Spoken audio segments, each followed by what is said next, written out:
a lot of manipulative men like Tyler tend to definitely gravitate towards the daddy's girls, because we are the girls who they know in a way they can get over on us because we're so trusting of men.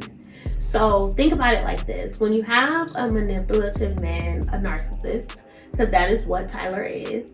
When you have a manipulative man who is a narcissist, that man is literally looking at like they're little detectives. It's so weird. Like they're little fruit flies who never go away, and they're just detectives who are just gonna sniff and find out every little thing about you.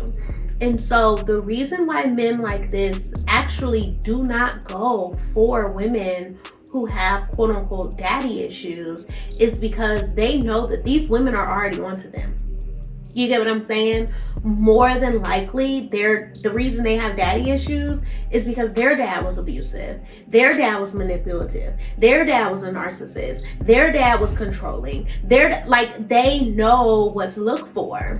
Us, however, who grew up with fathers who, and Ashley's dad wasn't perfect by any means, but obviously he's in her life now. He was important enough to, meet him.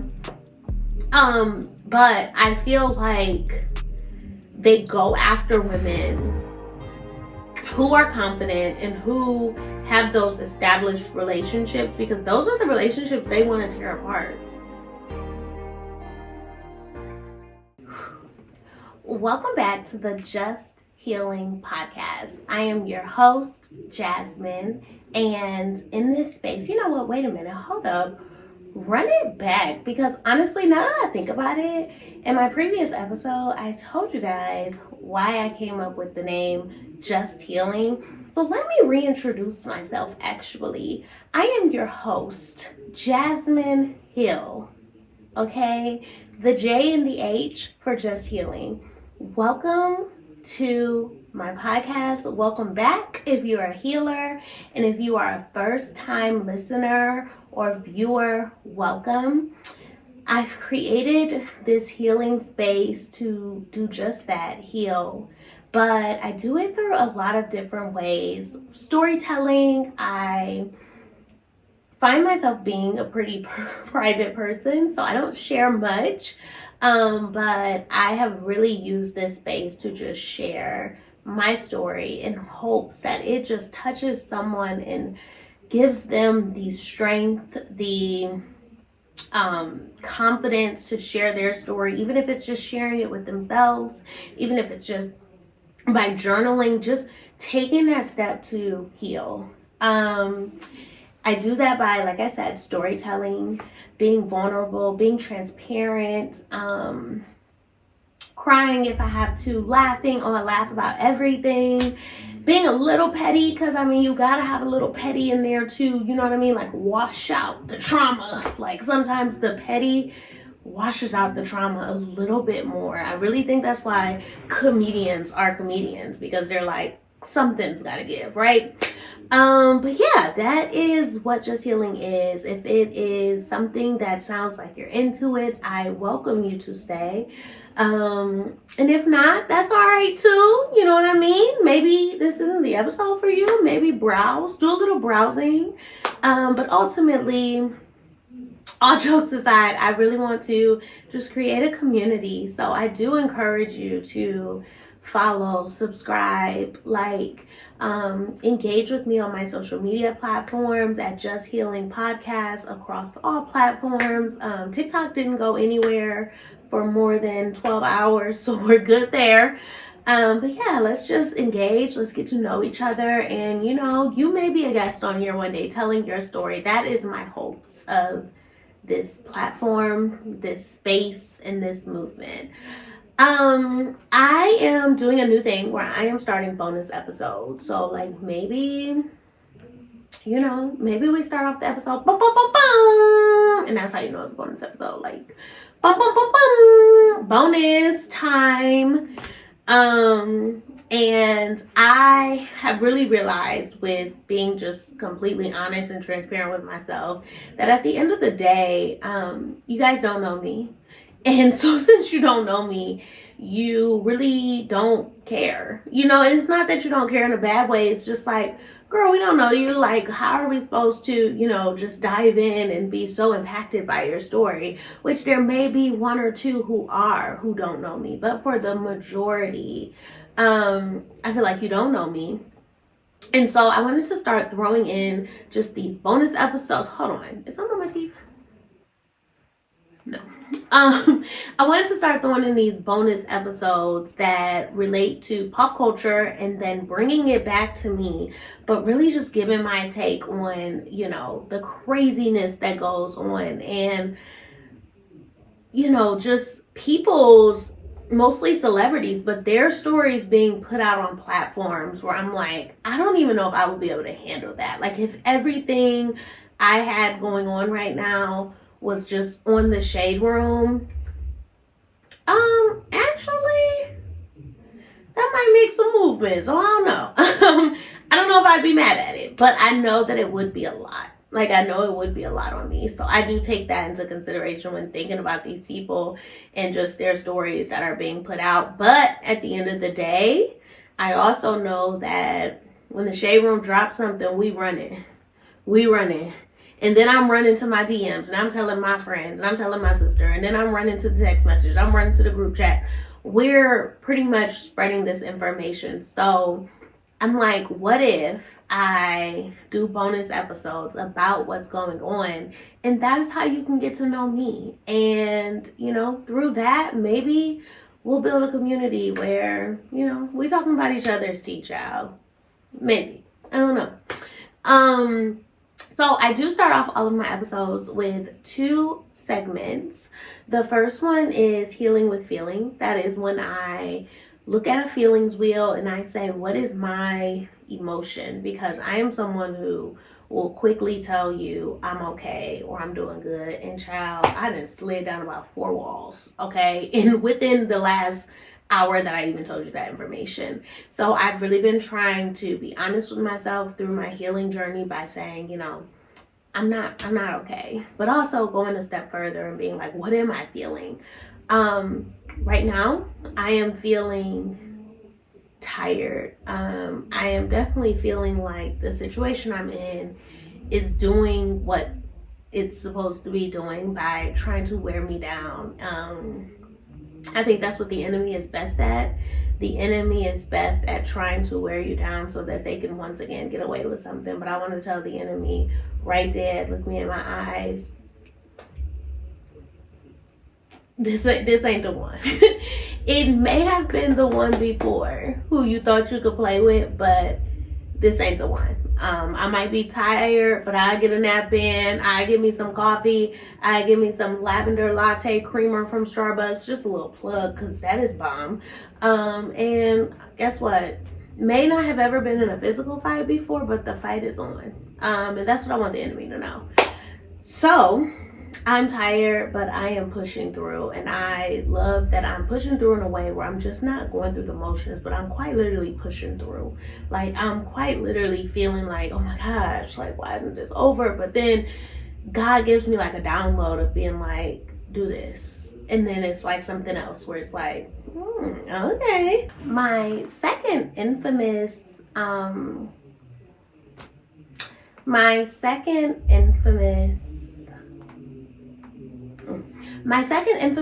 segment is my healing hacks. And in my healing hacks, I pretty much just talk about things that I've been trying to incorporate into my daily healing journey. I'm sure you guys probably know, but healing is absolutely a journey. Like, I don't think I know anyone who says they're fully healed. And you may be fully healed from a situation, but I just think there's always something, there's always going to be something to remind you of it. There's always going to be something that's going to trigger you. And so I feel that there will be a time where I can honestly say I am at least 99.9999999% 100% healed. That will be in the future, hopefully not too far of a future, but in the future where I am with my man who is loving me for me, who is treating me right, has me in my soft girl era, lets me allow him to be in his soft man era. Because I don't know, like, y'all can have the mean boys. It's kind of like Mean Girls. Y'all can have the mean sassy boys. I don't want them. Bring me the emotional intelligent men who know how to treat a woman, who just, God, what I had before, you just, like, that can never happen again. And so, yeah, I feel like when I'm in that space, I will feel probably my most healed, because at that time, I don't know, like, it was never me. Like, it may have been some of the things I let go on, and that may have been the part that I played, but it was never me. And I would never allow another man to make me feel like I'm crazy again. Period. With that, my healing hack has nothing to do with that. I just needed to go on with that little tangent. My healing hack this week is actually just kind of taking how strong my talks with God have been during this fasting period and carrying those over into a lifestyle. I feel that just like last year when I fasted, I hear God so much more clearer when I'm fasting. I think that's the purpose of fasting. But I also think last year when I stopped fasting, I don't feel that prayer life, that in depth, became a norm. And I want that to be the norm. I want that to be my lifestyle. I want me to be able to feel like I'm just hearing God so clearly. Also, let me just say, I'm so sorry for how I sound, y'all. I feel terrible, but I had to get this bonus episode out. I had to. So, yeah, that is my healing hack, is just really making sure that during this time of prayer and during this time of listening to God and telling him exactly what I need, what I want, but also listening to him and telling me what I need and what I want. I just want to carry that on into a lifestyle. And I think that would be really, really, really good for me and just my healing journey. So that's my healing hack. Let's get into the nitty gritty of why we're all here. I know you guys have seen the title. I know you've seen the thumbnail. And we are all here to talk about Ashley and Tyler from Love is Blind. I think this was Love is Blind season 7. May have been season 6. Correct me if I'm wrong. But I just want to take it back to literally the pods and how at first, I'm not even gonna lie to y'all, I thought I just didn't like, can we call him Liler? Because he's a liar, and I might slip up and say Tyler, but let's just call him Liler. Because then I can say what I want to say. You'll understand. Anyway, when I first seen Liler and Ashley in the pods, honestly, I was texting my cousin, I was texting my sister, I was texting my best friend, like, I don't like Liler. He is too familiar for me. He's too familiar. Like, don't like him. I was like, the way he is quite literally love bombing this woman in these pods, and I get it, like, it's Love is Blind, you're supposed to woo them in the pods so that you can propose and they can say yes, like, I understand all of that. However, for me, like I said, it just hit too close to home, and I'm like, the way this man is love bombing her, he has some skeletons and some things to hide. Stay with me. My cousin, I remember her being like, no, I think he's really great. Like, I've watched it, you know, I think she had seen a few more episodes more than me. It's like, I think he's great. Like, just wait until, you know, they get out the pods, blah, blah, blah. Because I'm also someone who I want to know things. Like, if I'm watching it and you've already watched it, I want to know. I'm still going to watch. I just want to know. So, you know, he ended up proposing to Ashley. I will say some red flags for me while they were in the pods were, like I said, the love bombing. It was just excessive. It was like it was just like an excessive level of like, I've never met anyone like you. Oh my gosh, I just love you so much. And it's like, boy, shut up. You don't love her that much after being in these pods. Like, I get it. They fall in love. I get it. We will never know the extent to where, you know, that experiment is done, because I've never done it. However, I do know love bombing when I see it, and I know it from a liar when I see it, because like I said, if you know, you know. The similarities, child, are strikingly insane. Let's move on. So then after the pods, after they got engaged, they then go on, it's not a honeymoon, it's more like of a engagement getaway that all the couples who are engaged go on. The red flags while they were on this getaway for me was they were like eating one day, and he said something along the lines of, yeah, you know, there will be a lot of people who are going to come out of the woodworks saying how bad of a person I am. And, you know, I'm going to just be like, no, I was bad to y'all, first of all. And then he said, wouldn't that be the same for you? And Ashley was like, no, like, ain't nobody coming out the woodworks for me. And for him, he was like, oh, well, I'm going to have people coming out to woodworks, but I was just bad to them. That is a red flag that I truly wish, in my own experience, I would have caught. I definitely think there's a difference between people who, like, let's say, don't have a lot of friends. Like, I don't consider myself to have a lot of friends that I even like talk to every day, every week, every month. But I have a circle of people. Like, a lot of my friends are from like middle school, and we don't talk every day. We don't talk every week. We don't talk every month. Like, sometimes we can go months without talking, but when we do, it's like we never, you know, stopped. And I think people who let you know up front that there are people who don't like me, or there are people who will have bad things to say about me, that is just a red flag that I will never in my life ignore again. I am gonna take pieces of this and try to really compare it to my own situation in my own life.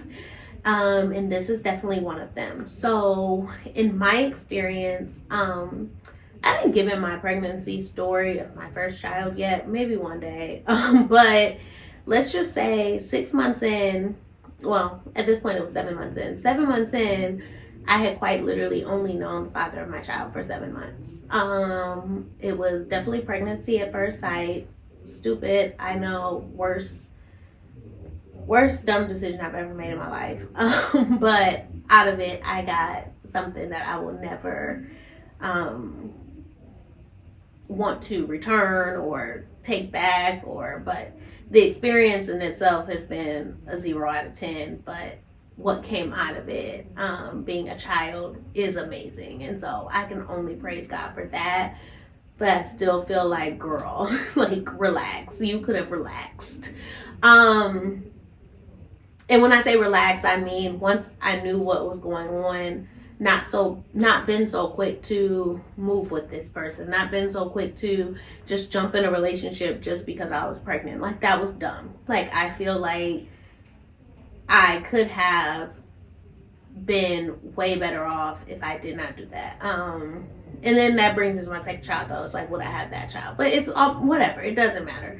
My point is, 7 months in is how long I knew him. And we were actually at my first child's baby shower, and there was all this drama, number one, because his family, when I say family, it's like 3 people, but they needed a way to get to Cleveland where the baby shower was, and they didn't have a way. Initially, we were going to fly. We didn't fly. We ended up driving. We ended up driving with them. It was a mess, an insane mess. But one of the biggest red flags that I wish I didn't ignore is that when we finally got to Cleveland and got to the hotel, there was this huge debacle with him and his sister about him wanting to go get me something to eat. The sister didn't want him to take her car because we had her car because she had like an SUV, and so there was no point of renting a car. But once we got to the hotel, I was hungry because I also had driven more than half the way because they were all arguing. Y'all, honestly, I really wish I would have seen the red flags, but whatever. I know Ashley's saying the same thing. And so pretty much we get there. He wants to take her car to get me something to eat. She doesn't want him to because she said he can't drive. It went from quite literally 0 to 100. What I thought was just like a little sibling tiff-taff, because that's what I'm used to, especially someone with a sibling, and someone who has seen siblings, someone who has been around family. I just thought it was a little sibling riff. No, it wasn't. Before I knew it, they were screaming at each other in the hallway. The mama was screaming in the hallway. The sister was screaming in the hallway. He's screaming in the hallway. But one thing I will never forget, but what I wish would have really stuck like a red flag, was that they said, and it wasn't for me to hear, because I mean, obviously I heard it, but I wasn't out there during all the screaming. Like, I wanted to stay far away from the ghetto behavior. But one thing I'll never forget is it was said that she's gonna do you just like, no, you're gonna do her just like you did inserts ex-girlfriend's name, who he had already told me was so crazy, so this, so that, abusive. And they were just like, you know, this is going to end up just like this. She's going to end up leaving you. She's going to end up hating you. I wish that I took that more serious, because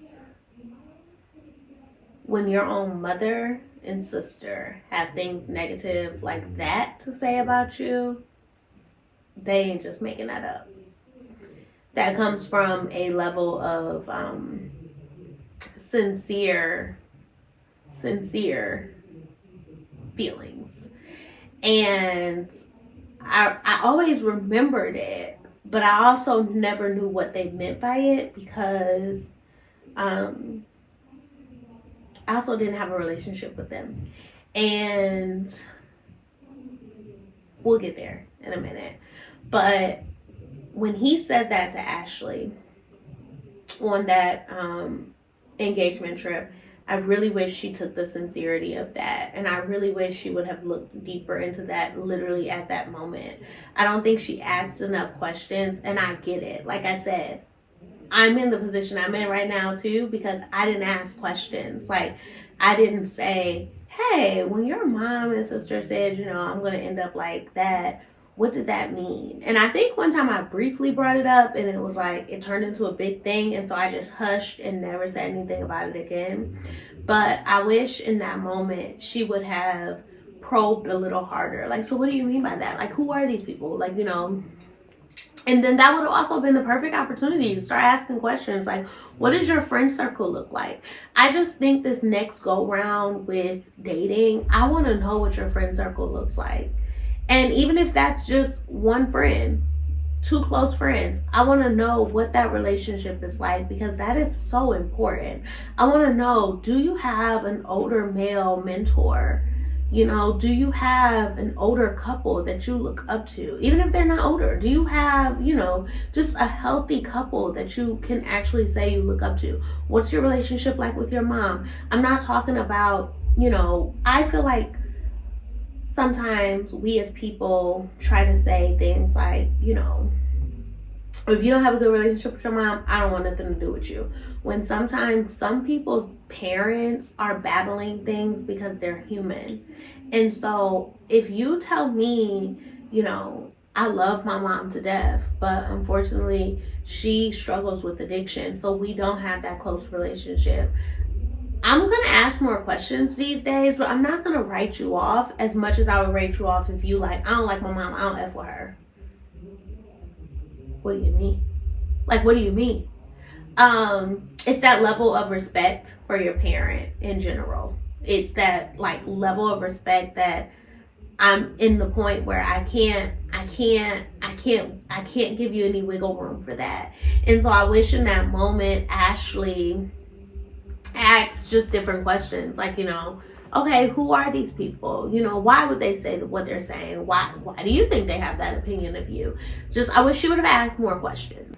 So that was the first red flag for me when it came to, not first red flag, second red flag, but when it came to once they were out the pods, that was definitely when I started being like, I told y'all, like, something's not right about him. Some stuff is about to come out. So then what happened? I think that's all that really like gave me, weird vibes when it came to the couples trip. And then they went home, and then this is when eventually all the baby stuff came out. But before that, another red flag I had was that we all know that Love is Blind is the kind of show where more than likely you're going to be introducing your family because you're marrying this person. Did I say Love at First Sight? No. Love is Blind, because you're marrying this person after just talking to them in a pod. You've been away from your family. Like, you haven't talked to them. They don't know who this person is. They've never met this person. And so it's a really big deal when they're coming back from these trips to go and introduce to your family. So Ashley ended up introducing to her dad. I even thought that was weird because I just feel, number one, I feel like Tyler should have brought up that he had children while in the pods. I think by this point we all know they weren't sperm babies, and I just think that should have be brought up in the pods. I think that if Kinetics knew that he had children, they should have made him disclose that in the pods, because again, you're not leaving this experiment to date someone. You're literally leaving this experience to marry someone. So why wouldn't I want to know that you have children? Let's just say, even if you had this grand plan to just, denounce them and not talk to them again after this experience, what then happens to, now you have court dates that are set up because you haven't been paying child support, you haven't been supporting your kids. And so what happens then when you can't just wash this stuff out? And so I just don't understand why at the level of, in the pods, he was not required to say anything about that. Anywho, that's neither here nor there. We're here now, to where he's meeting her dad. This would have been another great opportunity to bring up that you have children. I'm not saying bring it up for the first time with her dad, because I think that's just a little shady, but maybe beforehand, maybe being like, hey, we really need to talk about something, like, that would have just been a great time, but he didn't. And so they met with his dad, and again, he's love bombing her through her dad.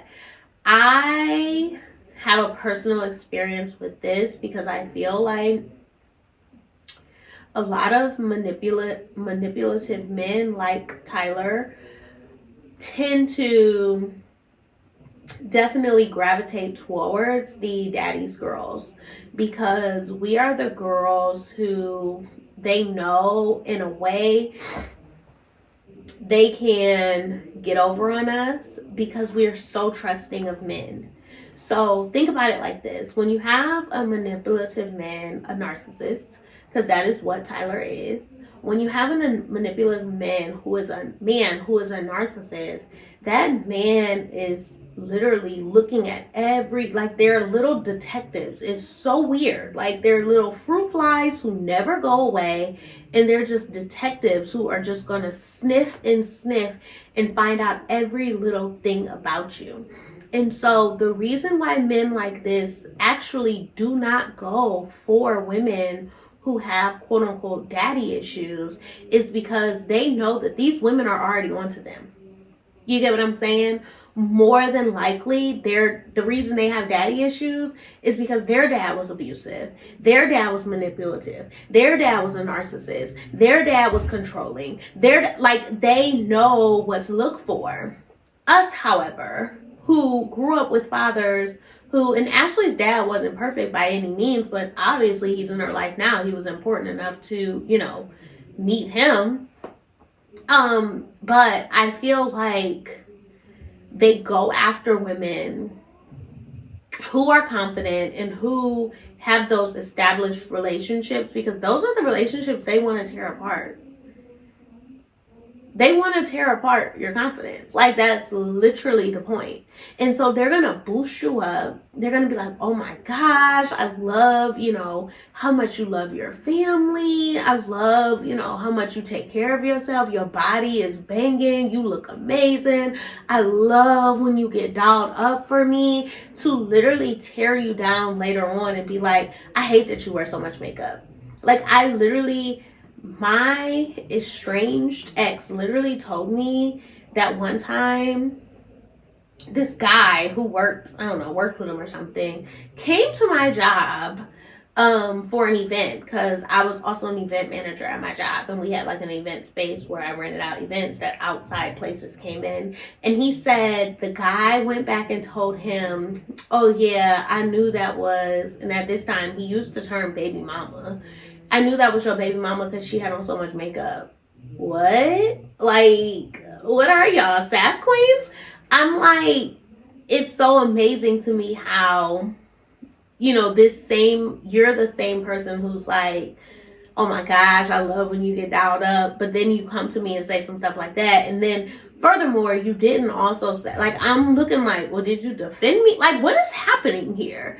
And so I think that is exactly like a Tyler. Like, I think that he played on this. Oh my gosh, I love your daughter so much. I love the relationship you guys have. Like, I'm going to make sure I take the most care of her, because that was my situation. And rest in peace, my amazing father, who I feel like at the end of the day, he just wanted the best for his daughter. And unfortunately, when someone is a manipulator, they have been doing this for so long that they can manipulate quite literally almost anybody.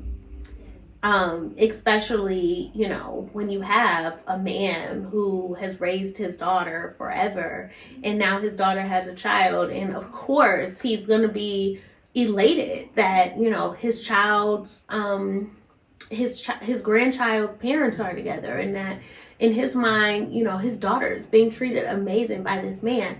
And I feel like a lot of men like Tyler, who are manipulative and narcissistic, they play off of that. And I think the same for her mom. Like, I think, when it came to her being so close to her mom, he really was like, oh my gosh, I love the way you're so close to your mom. I want to be close to her too. Y'all, this was my exact experience. And this same person who said they loved all of this so much was the same exact person who, years later, it's like, I hate your mom, like, I hate your dad, like, they're old, they're gonna die anyway, the relationship you guys have is fake. This is the same person who would literally in the beginning be like, oh my gosh, I love your parents' marriage, their relationship, they goals, blah blah blah. And then years later, you're literally making accusations about my mother, who you don't even know cheated or cheats on my dad. Like, boy, go sit down somewhere and play with somebody else, because that's literally what they do. And so I think it's just this huge buildup for a teardown, and I seen that so early on. Third red flag is where I think it all came to a halt for all of us. The third red flag was definitely when the kid stalk came into play. So it started off pretty much with Tyler and Ashley on the couch, and Tyler said, yeah, I have these kids, but they're sperm babies. My friends wanted to have a baby so bad, and they're lesbians, and they couldn't afford it. So, I just felt God told me to give be the reason they can have kids. And, you know, at that time, I didn't never know if I would have kids. So I'm like, the least I could do is give kids to someone else. And it's this play on, number one, omission. And we're going to get into that. And number two, being the good guy. I feel like men like Tyler want to come off as the good guy. They want to come off as the saviors. Rather, that is being a quote-unquote sperm donor when really you were hunching that lesbian. Or you can find a lot of your narcissists in your public services jobs. You can find a lot of your narcissists and manipulative people in jobs like being a firefighter, being a police officer. Because what these jobs show is, oh my gosh, I care so much about my community. I want to help people. They do a lot of volunteer work, but none of it is authentic. None of it is authentic. And that is what you have to know when it's coming to manipulative people, especially men. And I'm not saying that every police officer, every public service worker, every firefighter is manipulative or a narcissist. I'm not saying that at all. I'm just saying that is really where it's a popular just trend, because at the end of the day, they can treat people any kind of way and then turn around and be like, oh no, not me. I go into burning homes and I spray water so I can save people. And someone from the outside looking in will be like, wow, that makes sense. No, there's no way you could be this terrible person. Like, you do that. Like, you put your life on the line. When it's like, okay, sure you do. Or sure you do out of the goodness of your heart. You do so that you can literally say that's what you do.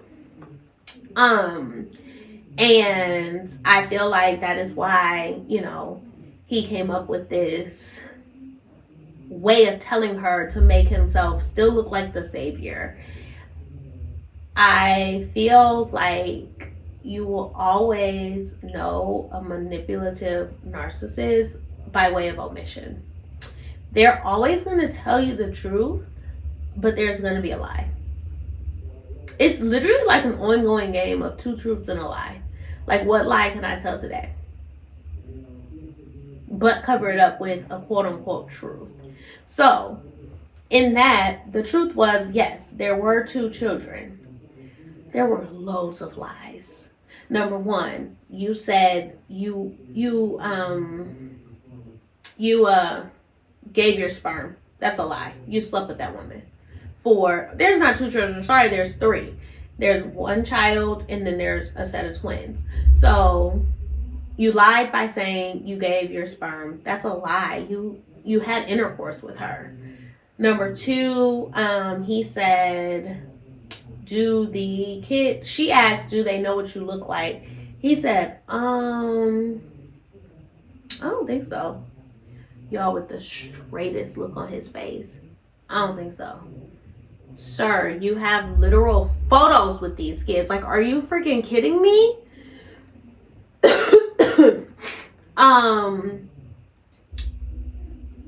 And I think at that moment, that was when I started sending out all of my, like, I told y'all.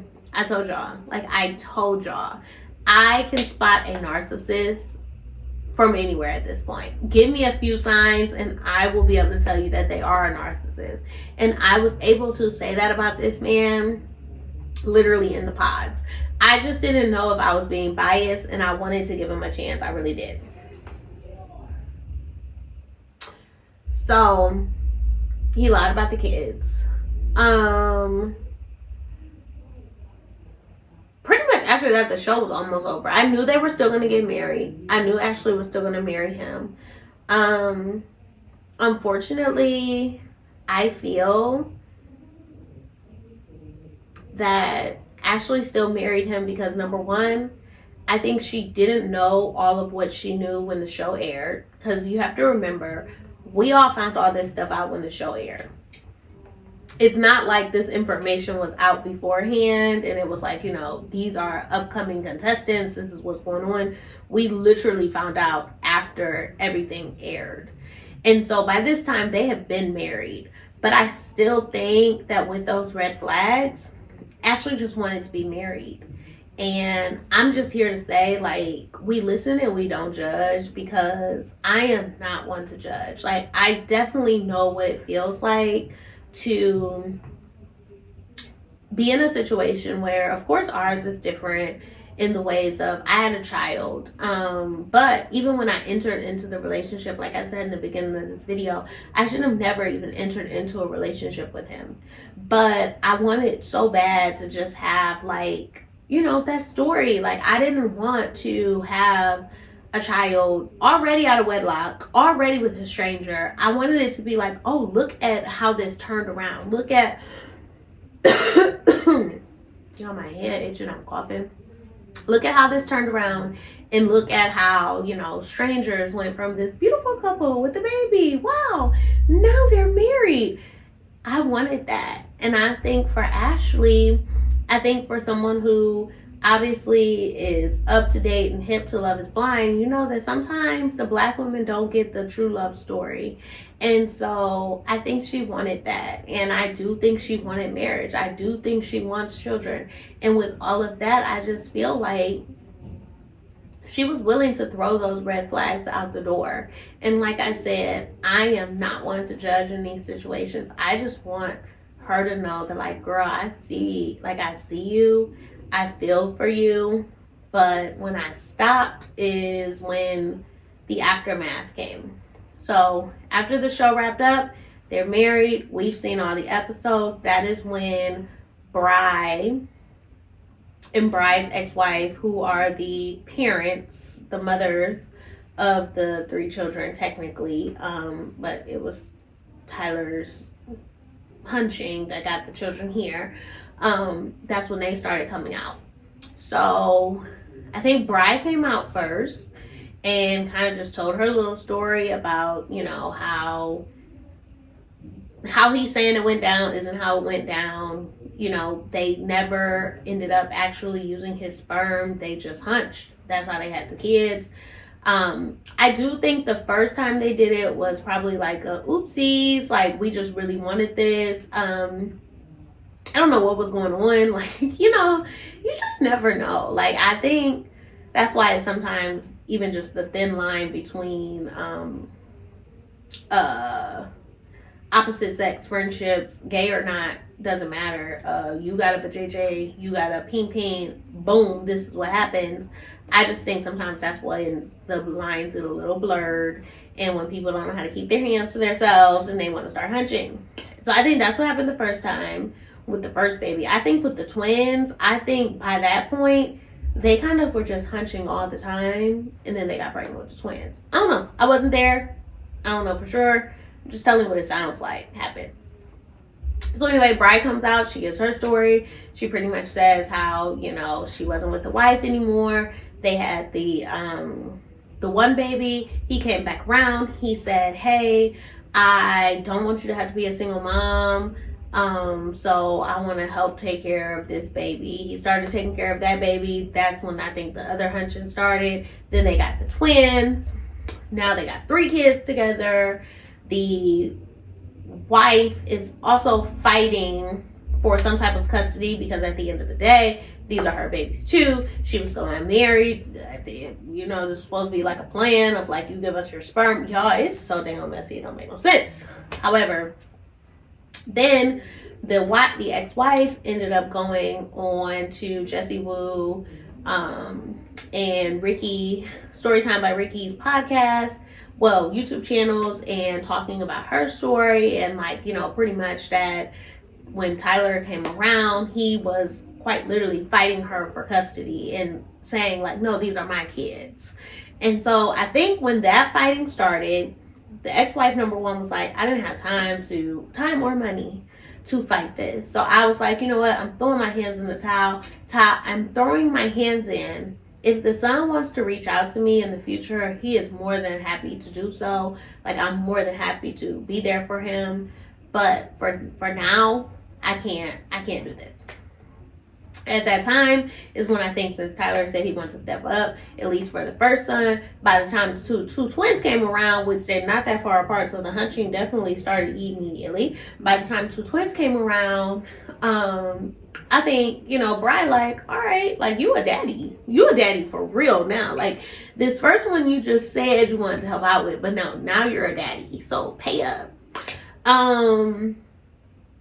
It seems like he was around a lot. Like, that's just what it seems through pictures. I know pictures don't tell much. I know we don't know these people's lives, but at minimum, he was in their lives way too far to just dip off the planet of the earth when you go onto this show.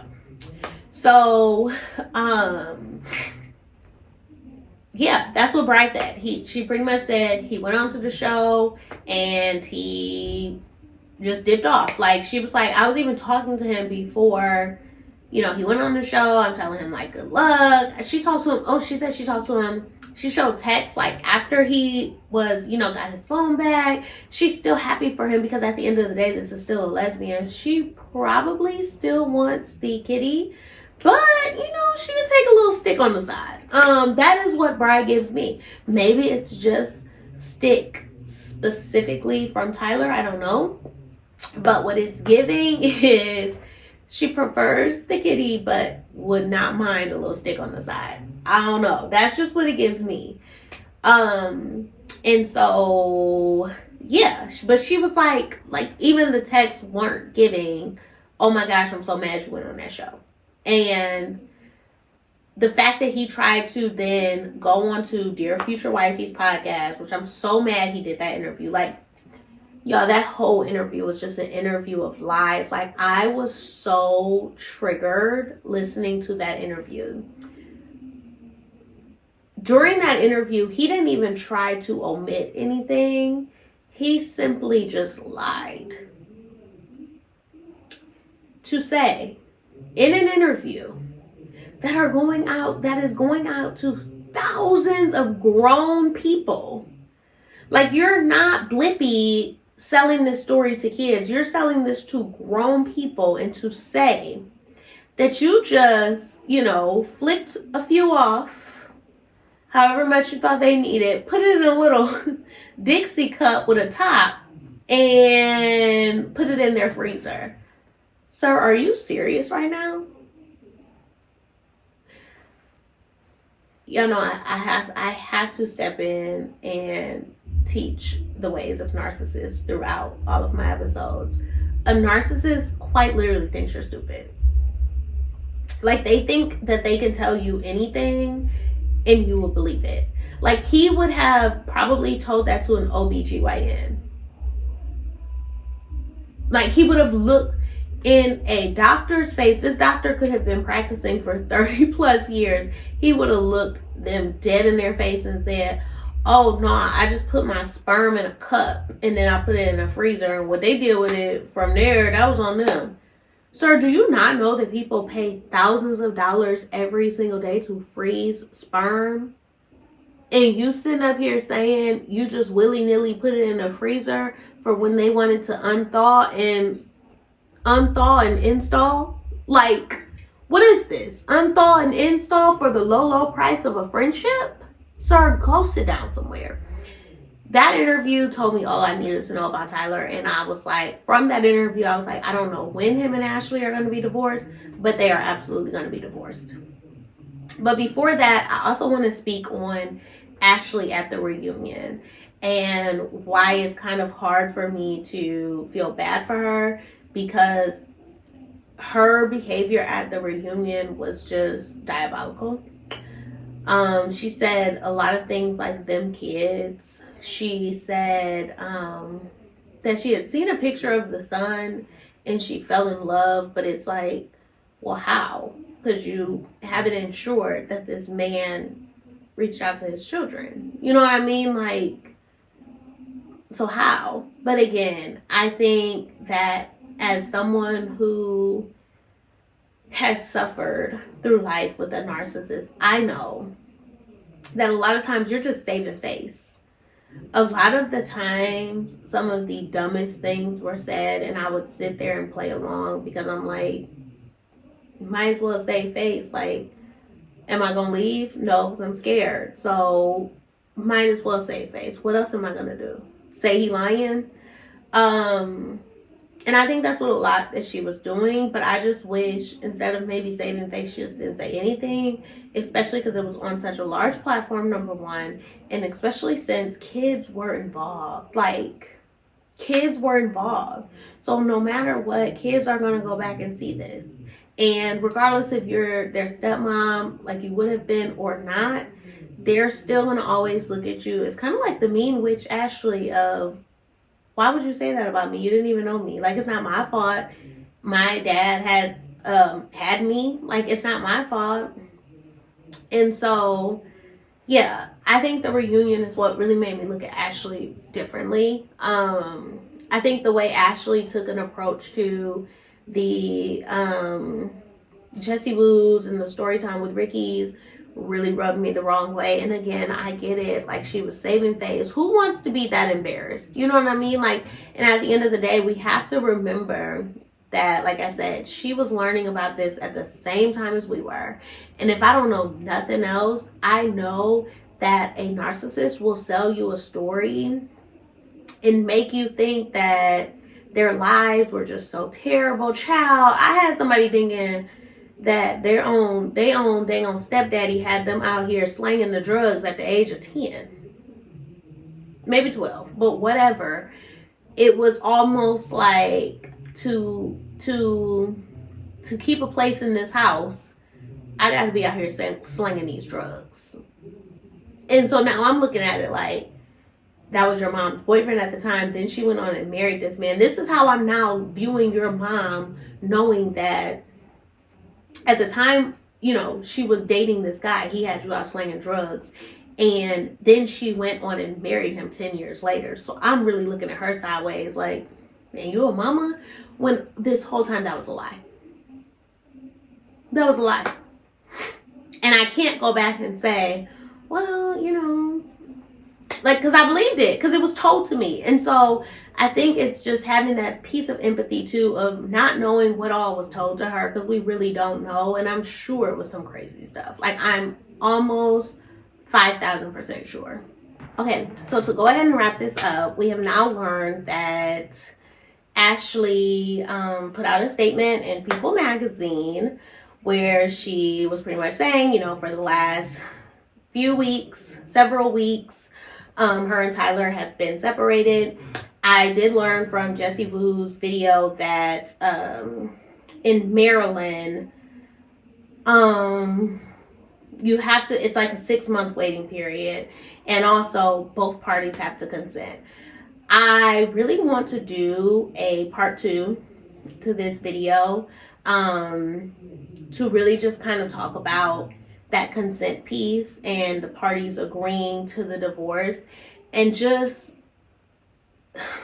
the fact of the matter is, I think when people go through a divorce and they say, I never want to do this again, I think it's because until you're in the process of a divorce, you really don't know how much it really seems like you're owned. Like, it seems like you're no longer making adult decisions. You're literally owned by the government. They tell you what to do. If one person says this and one person says that, then it's just this merry-go-round of like, when will it ever be over?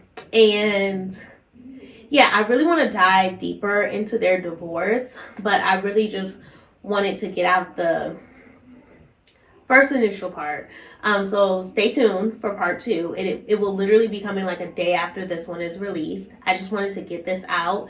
I might actually keep on the same outfit because I really do want to get it out. But yes, Ashley did release a statement in People magazine saying that she would like a divorce, and well, saying that they're separated, meaning going towards divorce.